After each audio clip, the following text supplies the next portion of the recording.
Good morning, everyone. So there's a thinking amongst the lower and middle income group people where they feel that they don't need to hire architects when they're building their private residences. I'm primarily talking about people who are building on very small plot sizes. Why is it that these people think that they can actually manage to build a house without having an architect on board? Is it because they feel that architects are very complicated and they'll only load them with a lot of technical information? Or is it because they don't want to pay the fees of the architect? Or they just simply don't feel that they need somebody called an architect to build their homes? Well, the prime reason to my understanding is one, lack of awareness of what is it that an architect really brings to the table, lack of knowledge that what is the role of an architect in a project, and most importantly, lack of this basic understanding that an architect actually helps bring the cost of the project down and not the other way around. So whom do they turn to? They turn to contractors who portray themselves as a one-stop solution for building their dream homes. From space planning to structure designing to licensing, procurement, execution, coordination services, handovers, they do it all. Why? Because they don't want an architect to dictate and supervise what they're doing, and they want to be their own masters. What does this lead to? This leads to very, very unsafe structure, posing high risk to the end user. It leads to leaking bathrooms with walls that can barely contain their plasters and paint, leads to spaces that are not ergonomically designed, and many more such problems. What's the solution? Education and awareness. Now, COA does not allow architects to market themselves and help tell people what is it that they really do. So we have to find a way to bridge this gap and make people understand that architects are their friends, well-wishers, and saviors who will help them in the process of building their dream homes. And once they understand this, they will realize that architects are actually suitable for doing all kinds of projects, however big or small. Thank you. That was wonderful. I like the way you said the contractors have become one-stop shop and we need to just break that. So I'll now hand over to architect Vineel Mathi. Yeah, hello all.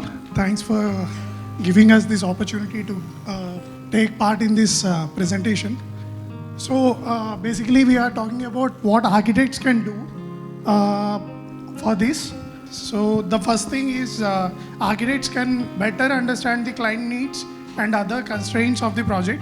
So it's basically interacting with the clients, understanding their requirements, and also at the same time enabling them to far better suggestions and other constraints too, like site orientation, maybe approach road, and also what all there in the neighborhood. And the second thing is we are talking about the value and also cost. So the overall project cost should be cost effective, and it has to be low cost and high value. Until and unless we give these sort of solutions, like the entire project has to be done at a lower value, since it's we are talking more about affordable residences, and the value has to be as maximized as much as possible. And also the better design, if the contractor is directly doing the project, he doesn't want to get into all these design aspects. He's not that bothered about the aesthetics. Also the spaces that architect can realize and visualize it during the design itself. And then what we feel is basically it's more of architecture is a relationship kind of business. It's not exactly we are doing it for say like finances and all.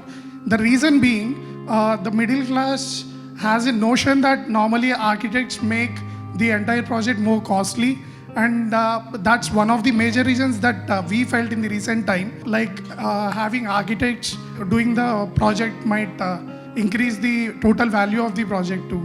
So it has to be the communication or the relationship in this entire process has to be in such a way, like it's more about making them understand all the plus and minus of the project, and by coming to architects they are basically saving, and also they are making a person in charge of the entire project who can better handle the project in terms of execution and also in terms of design.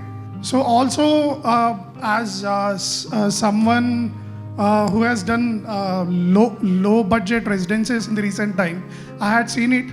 We have to make the entire process more of a fun kind of process, just because they will feel more attracted to us in terms of giving us the project and also understanding the project, rather than making it something like, yeah, we are approaching a professional, he might give us a solution which might be more costly and also more hectic in terms of giving time and giving certain amount of dedicating that sort of a time for them.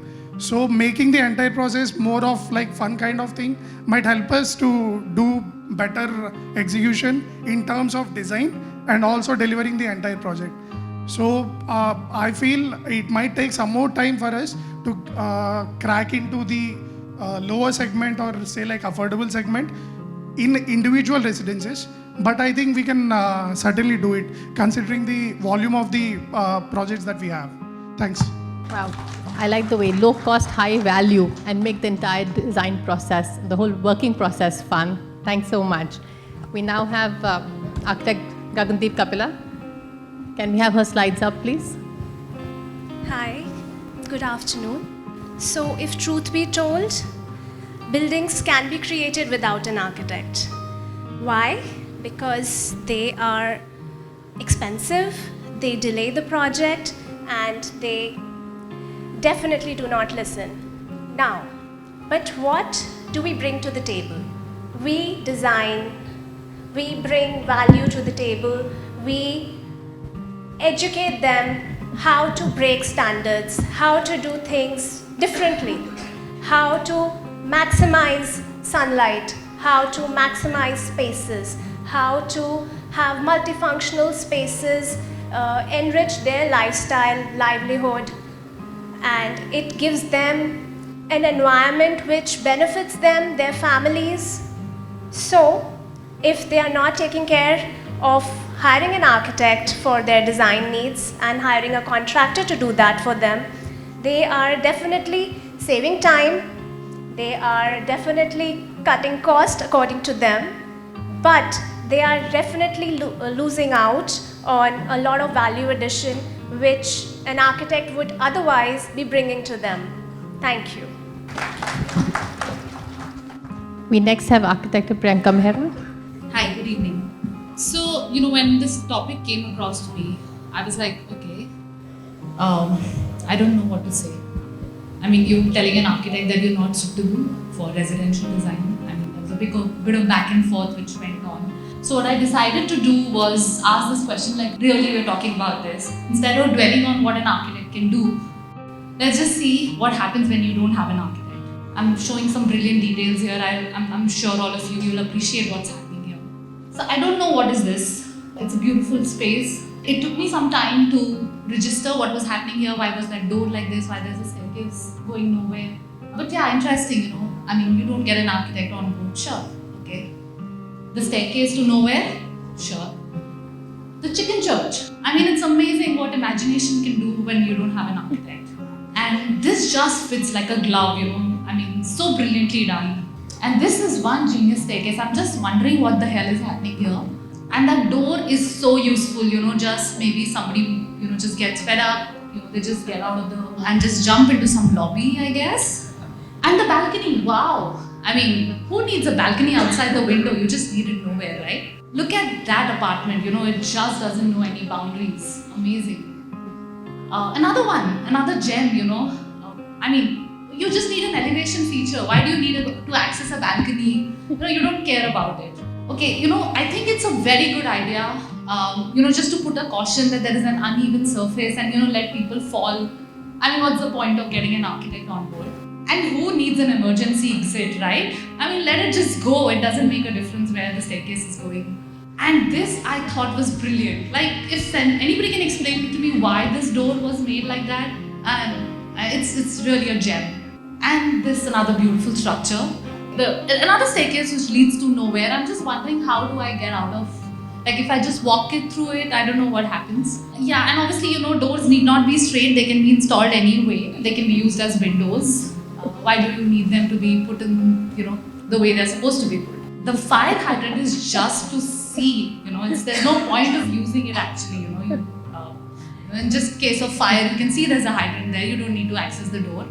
And please don't spoil my interiors. I've already put a clock there. Just let it, put your services around it. I don't care what you are doing with the rest of the things. And I guess this guy ran out of window shapes. He was like, okay, let me put all of them out there. Let's just do it.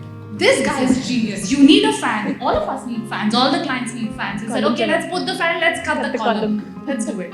And in this case, I was just wondering what they were trying to do. Like, so what, they want us to use the water in the tub to cook the pasta? A tub in the kitchen. Yeah, okay, all right. I'm gonna try one of these. And this is an elevation feature, of course. Spiral staircases look fantastic. How does it make a difference where they're put? They're just supposed to be there. How will I take a bath there? Maybe it's for the babies. I'm the one who's mistaken. There's something wrong in me. Maybe it's a crawl-in shower or something like that. And this is the upper deck. I don't know why they did it. Maybe it's an installation.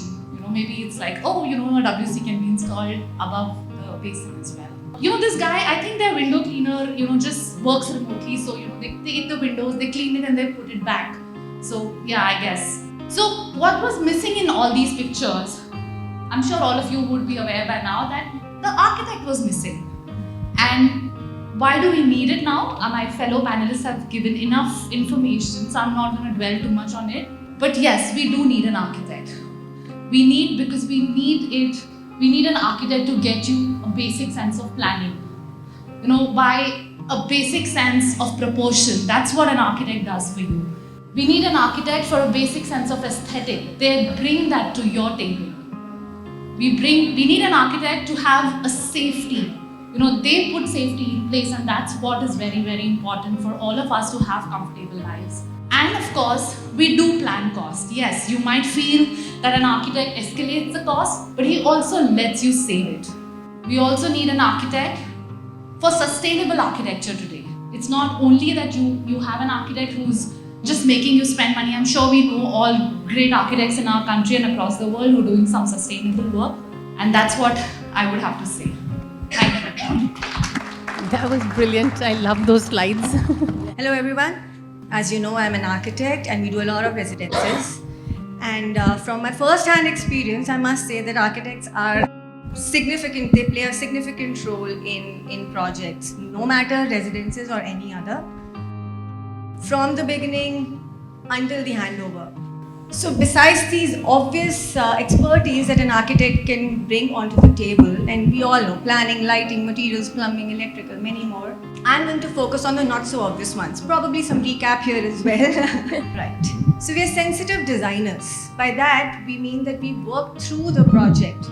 We make sure that we understand all clients' aspirations and ensure to deliver these through design innovations, using emerging technologies, making some new, exploring new details, making some new details as well.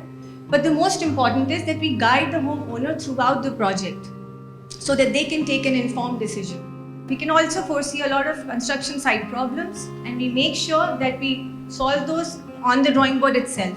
Okay, all right. So the architects can also provide a holistic approach, and that's what we do throughout the projects.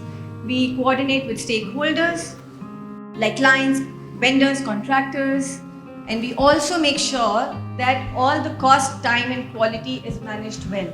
We've been talking about cost quite a bit now, and we understand that for low segment and mid segment, these aspects are very important. But another aspect which is important is the aesthetics as well as the quality of it. We understand space, not just in terms of walls and ceilings, but we also help understand the client how important it is to see the proportions and scales of it. We try and explore and look for newer solutions, which basically means having radical solutions as well as which are practical. We also have the ability to work at any scale, no matter what the budget is and the scale. Our deep involvement makes sure that a house becomes a home. Thank you. And of course, yes, on a lighter note, this is what you get. Can you just put that back please for a second? So as Priyanka noticeably pinpointed, this is what you get if you don't hire an architect. Thank you. Wow, that was some amazing presentations, insightful and quite hilarious. Unsuitability of architects in residential spaces. Hats off to the organizers for having us all architects on the panel here this morning talking on a subject like this. So it's going to be a fun session. So I'm going to just jump right in. Oh, sorry. Everybody is ignoring me today. Oh, sorry. Okay, let's have the last presentation by architect Ashish Vaishnav. Can you, yeah. Thank you very much. And you can see from the picture, by the way, this has been designed by an architect, right? Really? And yes, this has been done strategically. It's in house upside down. So by the way, the topic is very controversial. If you look at it from what is written, unsuitability of architects in residential spaces, which really doesn't mean that architects are unsuitable for sure. So that's why the un is gone. So it's suitability of architects. So it's really inappropriate or not accurate to say that architects are unsuitable for residential spaces. And especially we are talking about affordable and low cost housing. That's the key, not housing overall.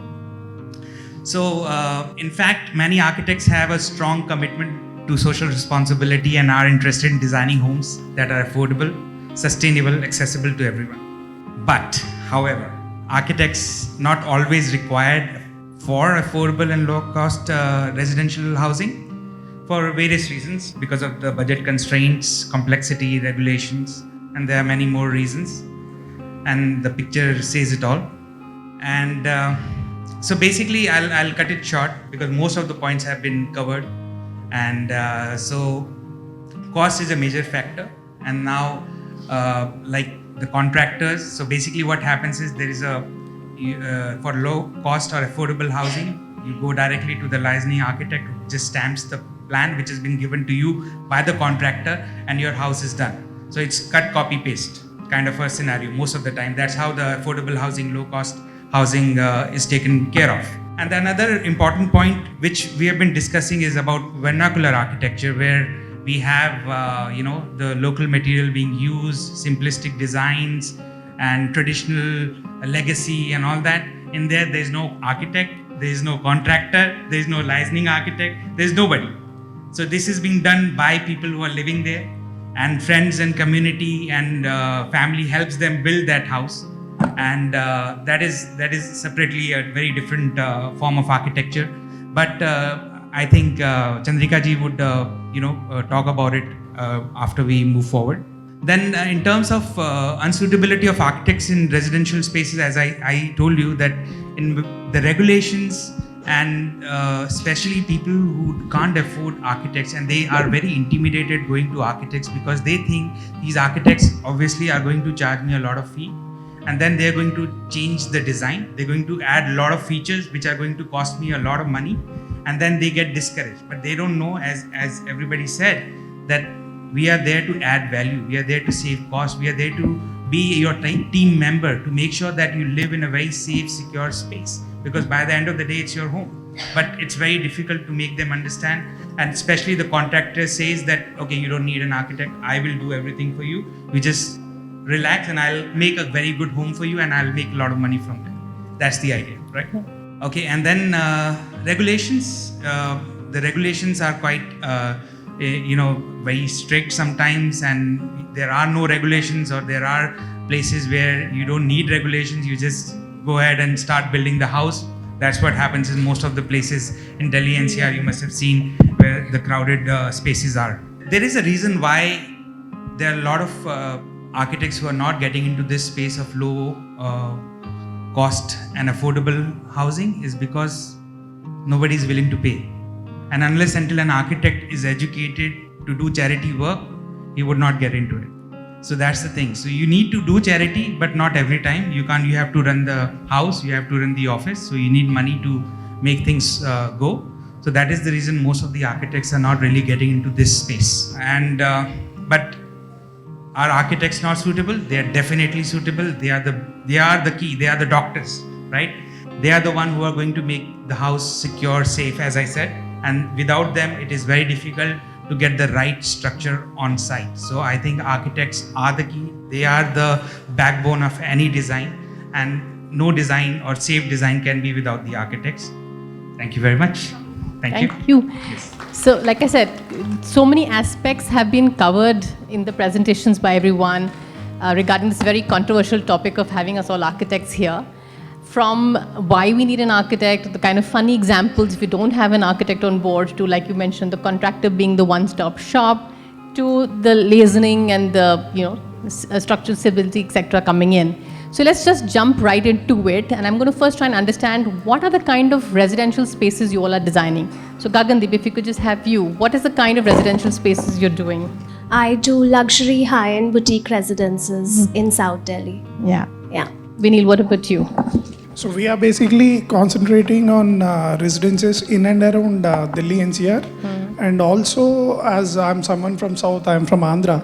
So I'm doing 2 villas there in Vijayawada and Guntur area. So in terms of residences, we are approximately doing some 10 odd residences right now. So I think I can understand what my fellow panelists were talking about, all the problems that they have mentioned. See, at the end of the day, I feel like all 6 of us are for the suitability of architects. It's not about unsuitability anywhere. I think more or less talking about the problems that people are facing right now may face if they don't get a proper person to do the proper job. So at the end of the day, what we feel, it's about right people doing right job. As even Mehta sir was also saying in the keynote, so people deserve to have a good residence to live in. Yeah. So all these independent, we can say like affordable housing, they are like once in a lifetime residence for the clients. It's not like, yeah, acha nahi laga, we will go for something else. That's not going to happen. So as architects, if someone is coming to us with a project and all, basically residences for the, say like affordable class, we should take that extra care to give them a proper residence as architects. And also it has to be smart enough, like having all the new technologies, whatever they are affordable.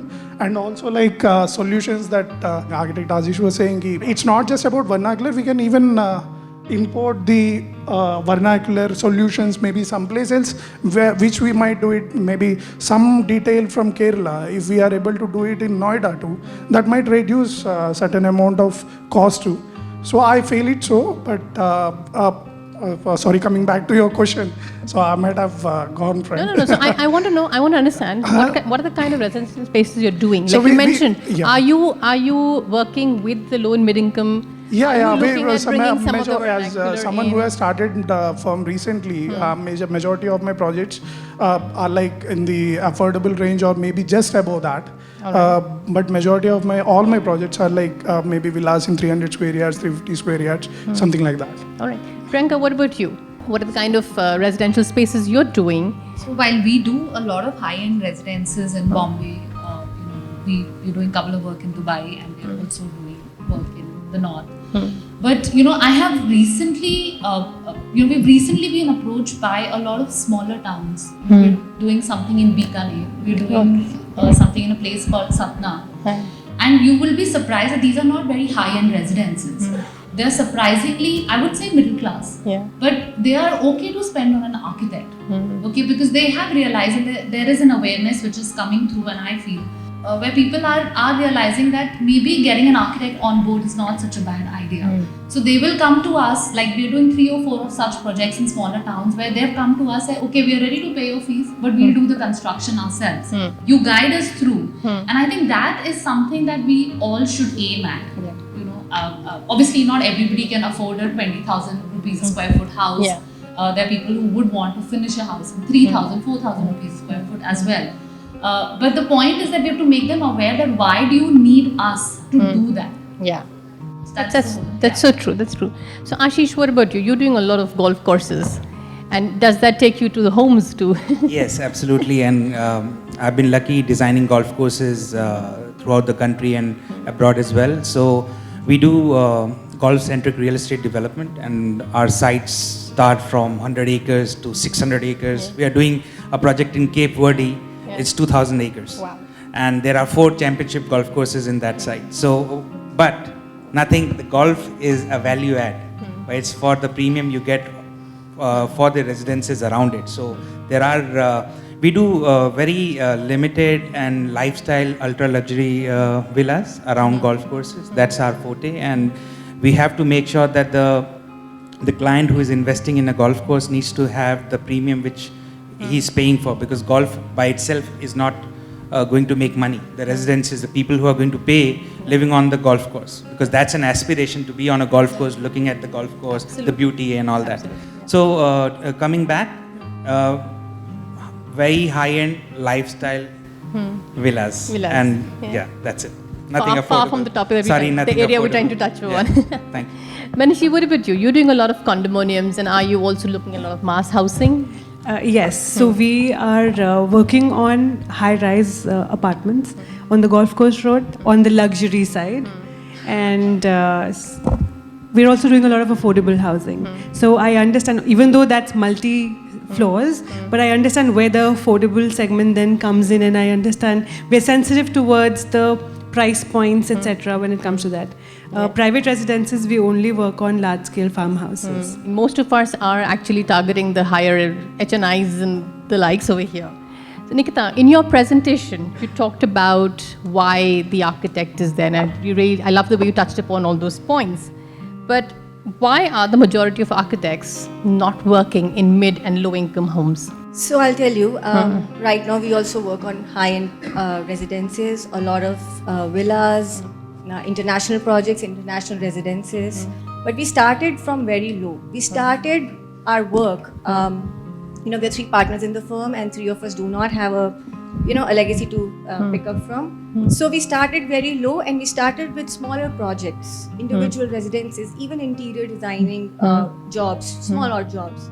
What we realized was those people did not have a budget, but there was awareness, and that's what we've been talking about lately. I do feel social media has played a very important role. Oh, yes. So there was a time when architects were not even known. There were only big ones, and we used to only talk about Lee Corbusier or B.V. Doshi, late B.V. Doshi, and that was it. It has happened recently that a lot of us architects have come into limelight because of social media. That has helped to increase the awareness. And that is what is benefiting us as well as the end user, the homeowners.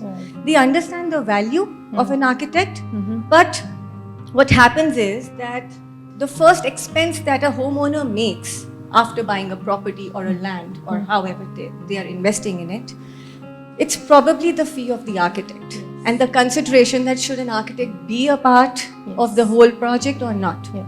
They don't understand that architect's fee is actually just a minuscule, in comparison to the cost of the project. And how much benefit is an architect going to bring on the table? Be it cost, be it time, or the quality. So that is something which now, and as Priyanka also mentioned, that we are now seeing a change, and it is because of social media. I have to thank, that bit. Having said all that, I do feel that if we continue to do this, and of course, as Ashish had also said, that we have to really go down to that level and make sure to provide our services, even if it's charity for that matter.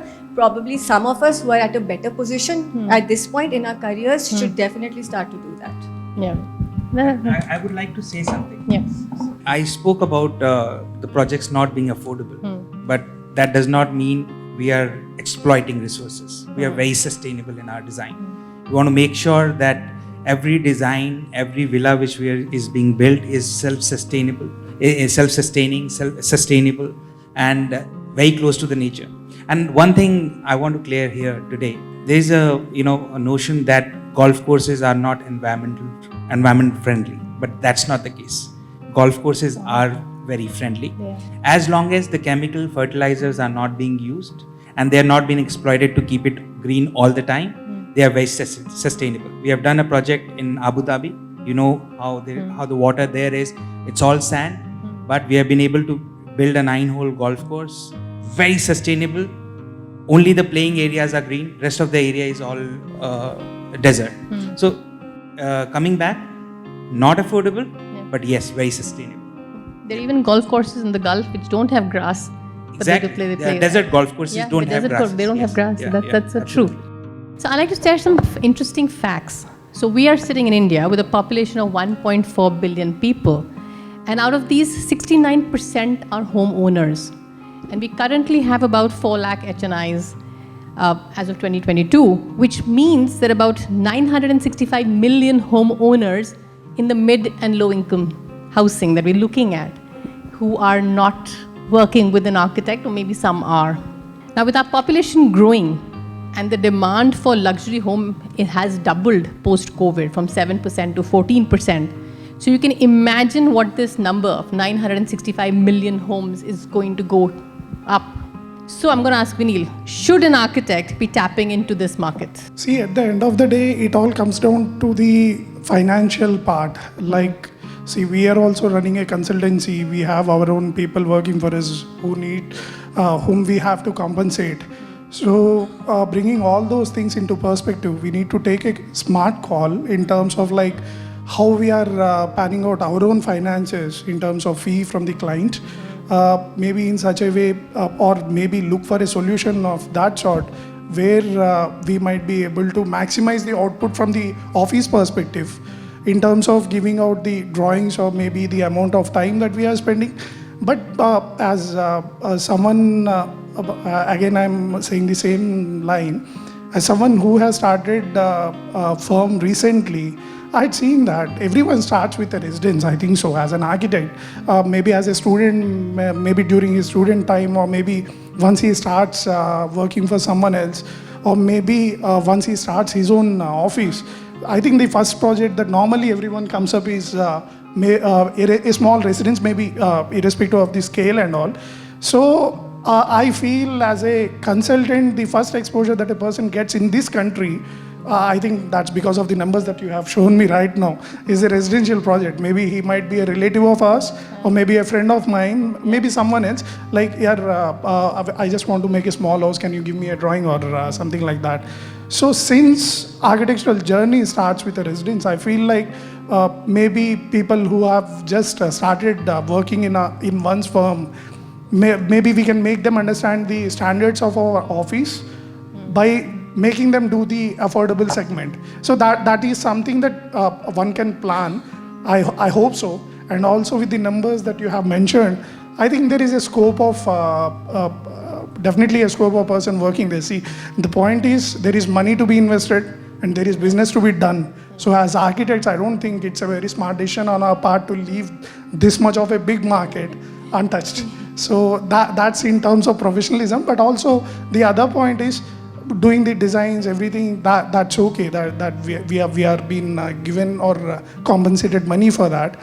But at the end of the day, again, it is more about developing that sort of a relationship with the client and also making him understand like it's not a give and take kind of business that we are doing, rather than it's more of a relation that we are building, because it always pains the middle income group to pay the payment. It all comes down to like, okay, this guy has given me the services, okay, this guy is sorting out all the problems that I had in the residence or while doing the project. So he has to get a feel like, okay, this guy has compensated the value for his fee. So I think it's more about building a relation. So definitely there is a scope of picking this business. So we can definitely do it. Manishi, would you like to add to that? So the segment of people that you mentioned have actually now post-COVID, the numbers doubling up, the percentage of people is also the luxury, the percentage of luxury home has doubled from 7 to 14%. So I'm just saying, if that's happening and people are building more homes, some will trickle down even to mid and low income, right? So if you're talking about 965 million homes right now, it's a growing number in essence. Yeah. Right. So I think the concern that we should all be addressing is still the lower middle and the middle, that group of people, because anybody above that line, if you were to draw a line, can afford an architect, probably understands social media has helped, so the awareness is there. The concern should be with people who are skeptical approaching an architect in smaller towns, probably more than larger towns, or in the smaller, more interior areas of even larger cities like Delhi, Gurgaon, where you don't see. So there's a lot of unorganized sector, and I think that's what the concentration of today's discussion was more about. That why is there a scare amongst those people for approaching architects? Why are they more comfortable talking to contractors and asking them to be their one-stop shop to to give them everything. That's something that we need to work on. Now, whether a government policy comes in, whether we think of an online portal and we make these prototypes for a 100 square yard, 200 square yard, 150 square yard, 60 square yard, 40 square yard, these are all the plot sizes. Now, they deserve to have this knowledge. Now, whether we want to share it on an online portal or whether we want to do it as charity, this is something that we all need to make a part of our practice. And see what we can do as architects, because if someone has really gone down and read the act, architecture is supposed to be a charitable profession. Fortunately or unfortunately, that's what the definition. It's a service, or yes. So irrespective, even if CAs don't work like that, advocates don't work like that, doctors obviously don't work like that. It's just us architects who are supposed to also serve while we make our profits. As long as we are able to do that and find that balance, irrespective of the stage that we are at, I'm sure we can all afford to do some charity. The problem is not that. The problem is them approaching us, because I don't see any of us really going in the interiors and finding out, do you need an architect? Do you need an architect? It's about making sure that those people don't fall prey to the contractors portraying that I am your own one-stop shop. That's what we need to work at. So we're a little short on time. So, yeah, absolutely. But my question was going to be to both of you. That, as she mentioned, the segment is scared to approach an architect. So why is that there? Why is there this thing not to approach an architect? So I'll just continue a little bit. I'll extend onto that topic first. There is a midway that a lot of architects have found. Not charity, not designing till the last day, until the handover. A lot of architects have now started to make packages. There is a package of a certain plot size and a certain budget, and a lot of them have been very successful in doing that. So what you basically do is you spend a lot of time in the beginning of the project understanding the client's needs, aspirations and needs both, and make sure that you deliver those, you take care of those at the concept level or the development level, design development, and the rest of it, as far as details and execution, type of materials to be used, are standardized. That way an architect saves a little bit of cost in the infrastructure bit internally in the office, but at the same time is able to deliver at probably a lower cost, but that really depends on what the architect is doing, but largely that. So there is a midway, and hence I believe that the low segment and the mid segment is definitely approachable in that sense. And yes, of course, they also have to come forward and approach us both ways. So why is this segment not approaching architects? Probably, so slowly we're getting there, but definitely the lack of awareness. It has to be that. And the fact that, my neighbor has got a house done, and it's been decently done, if not very well. My neighbor says, why don't you also build yours? Well, who has built it? The contractor. And that is where the buck stops. It's a contractor, okay, we have a licensing guy. We were talking about it offhand. The contractor becomes a one-stop shop. And who needs an architect? The neighbor defined his needs, and the contractor was able to deliver. It doesn't matter if that's, that plumbing pipe, that P-trap is visible. It doesn't matter, right? And they'll figure out ways of doing it. But this is doable and acceptable in small tier cities. But as I said, because there has been a little bit of more social media happening, and people are realizing that even small projects can be wonderfully done. And that is why one of the reasons why I presented a lot of fancy pictures there in the presentation was that it is doable. You just have to find the right options for the client. They have to understand that why they have to invest in us, and a little bit of fee, if not too much, is also should be all right, because they are going to save much more in the long run. Right. So Ashish, you had mentioned in your presentation about the vernacular and how organically things have come about, right? The villages and the huts were not with an architect or a contractor, and the people themselves built. Now, if here, as she mentioned, that if someone's one house and the contractor is doing it, there's a certain vernacular vocabulary that was present through various zones of India, and we've all studied, and that was very sustainable in the way materials are. But today, with the government, infusing pakka construction in our villages, homes are being funded by the government to build their own homes on their land, which are now concrete and brick and concrete and mortar. What is the vocabulary going to be?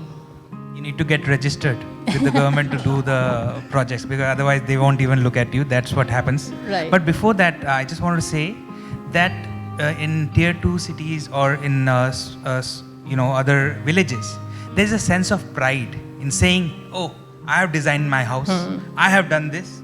The contractor just did the work based on my design. That sense of pride restricts them to approach somebody who would design their home where they're going to live. That is the main point.